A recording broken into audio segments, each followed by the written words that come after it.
Hello and welcome to another episode of Living Imperfectly Perfect Trauma Recovery Podcast with me, Jemma Blythe, the only podcast which turns imperfections into perfections and discusses living authentically ourselves. So, without further ado, here we go.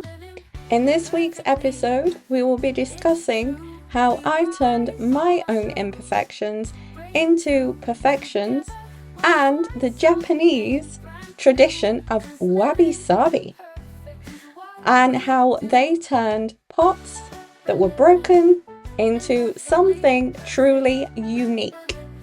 So, if that's something which you are interested in hearing more about, then stick around. And as well, we are going to be discussing how imperfection is so underrated.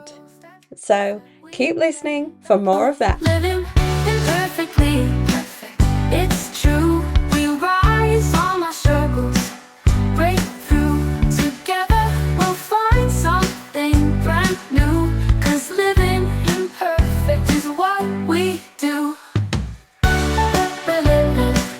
Imperfectly perfect. Let's go.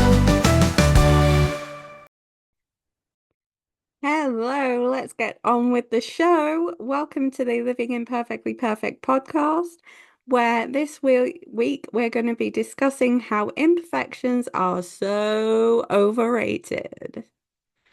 Okay, so when we typically think about our imperfections, we think about the limits that they bring, and we think about the stigmas behind them. So with that, I'm talking mental health issues, I'm talking body positivity, I'm talking any skin complaints, any medical diagnoses at all. But really, when we think about imperfections, that's what society tells us to do. We are taught to place as much stigma around everything as possible. With this, I'm thinking women's periods, women's mental health, men's mental health, men's health. This is something which impacts all of us as a whole, and it's something which shouldn't. I mean, we're in the 21st century, and we are still talking about things like this that impact us even now. How utterly bizarre, right? So, in the comments, wherever you are watching this, please put down how you think of your imperfections and why you think of them that way. Because I'm curious about what my listeners really think about their imperfections. So, with that in mind, I want to share with you a few short stories about what I've been through that I used to consider my imperfections and what inspired me to become a life coach today. So when I was, I'm going to go right back, I think. When I was 13, okay, my father had just passed away from a brain tumor, a glioblastoma. Some of you will know that if you've been following me on Instagram for quite a while. And I didn't know where I belonged. I still don't know where I belong, if I'm honest. So when my dad passed away, it left this gaping hole as grief normally does. And I looked back and I had people bullying me because I was without a dad. A lot of the time I was the odd one out. People didn't know how to talk to me. So grief was the stigma. And I think grief still is a stigma for a lot of people, if they're honest. So when I was thinking about that, I remember classes where I would be the odd one out. In drama, however, I was called on to direct a few short pieces in the classroom, and I was allowed to be myself. For the first time ever, was able to step into my own skin and be like, hey, hi, I'm here. And the bullies used to hate it because I used to put them in roles that they were never gonna like. So that that felt amazing to me. Um, so that's I seem to take my strengths from that time and use them. So I'm talking about using grief to connect with other people. I'm talking about using your talents to connect with other people. If people don't know how to talk to you, approach them first. And be the first one to kind of like say, hey, how are you doing? Or I heard you went through this really, really crap time, but I'm here to help. But through that time, I was helping others. I was in the library most of the time because that's where I found my peace and quiet and my inner sanctuary, if you like. So I was in the library and sorting out books and just talking with as many people as I could. Then things changed. So shortly after that, it came out that I was abused by my next door neighbor. That was the first time that I wasn't allowed to talk to anybody about what I was going through because counseling wasn't offered.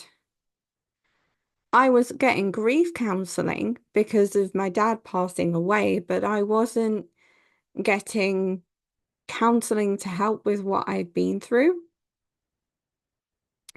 So around that time, I was journaling, I was reflecting because I couldn't talk to anybody else. I didn't feel like I could confide in anybody because the investigations were still going on and things were still up in the air. So I thought, right, okay, I need to branch out. I need to talk to people. I need to find people that have been going through this, but I couldn't. Social media was only just becoming a thing.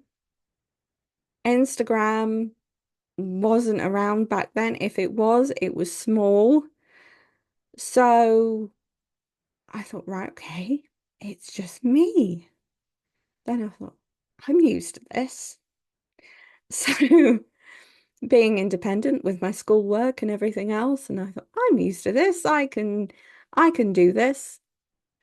So I went through, made notes on how I was feeling, and then I started to think, well, it's not only me going through this.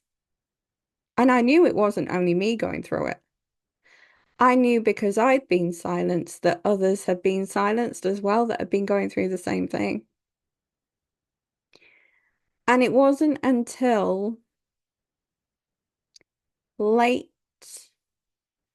2022 when I was in therapy and I was listing all these things like I was ashamed of what I'd been through. I felt guilty at times. I was my own worst enemy. I was a chronic perfectionist. If something didn't go right at work, I would beat myself up time and time again. And then it struck me last year when I had left what was supposed to be my dream job. I it really dawned on me that I've been striving for perfection this whole time. And I thought, hang on, why? So I started to delve in and delve in and delve in. And all the way through secondary school, I was taught to revise, revise, revise, revise. On the subjects that I was taught to revise the most in, I was getting not good marks. I was getting lower marks in those than I was in the subjects that I wasn't revising a lot in. So that was one. Two is that if I tried to put my all into even an article that I wrote online, I wouldn't be able to make sense of it. And it felt as though I was hitting a brick wall. And I thought, there it is again. Perfection. So then I started to delve in more. And I came across this technique that the Japanese use called Wabi Sabi. And they use that technique to join together already broken pots with gold. And I thought, they're taking something which was perfect and making it imperfect, and it's still being the same pot, but now more unique because of how it's been fixed. So I thought, if I take myself, broken down because of trauma, then went through therapy. I didn't have a life coach. I wish I had. And then taken that, so I'm taken something which is perfect to start off with, not broken, broken through therapy, and then put back together again, just like the pot, not with gold, with therapy. And I drew comparisons from that. And that's where I started with living imperfectly perfect, because I thought everybody's living imperfectly perfect. Everybody's been through one thing or another. Everybody's either had mental health issues, PCOS, ADHD, generalized anxiety disorder, depression, things like that to get through. But if you take yourself and then build yourself back up together again, that's something truly magical. And the rebuilding process is incredible. It's powerful. It's intense at times. But my goodness, is it worth it? So that was my inspiration to work with female trauma survivors and anybody that thinks that their imperfections are limits. Because what I truly learned back then is that if I take perfection, that's the limit. That's truly a limit. So again, that's why I am now releasing my course, Unveiling Your Authentic Self, which you can read more about on my website. And I encourage, truly encourage, if you've resonated with any of this, come take part, see what you think, because the process behind it is truly, truly magical. And yeah, it's just, so next time you think about imperfection, as being a limit, judge that thought, judge that negative thought, and say, do you know what? No, it's not a limit.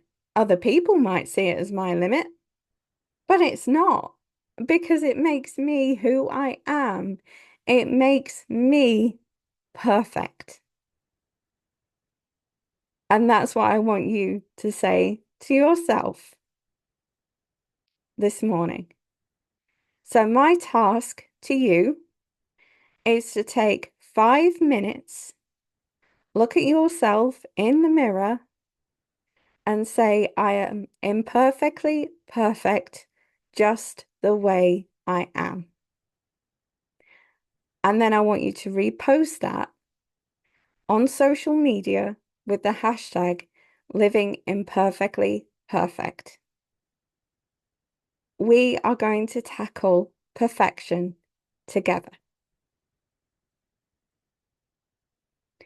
So thank you so much for joining me this week.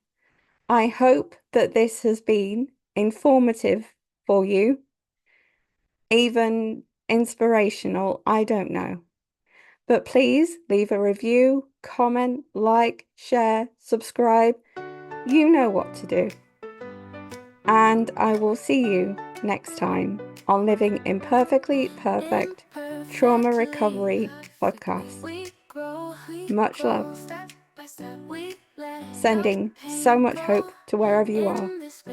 And I will see you soon. You know it's all about the journey, not the show. Living imperfectly perfect, it's true.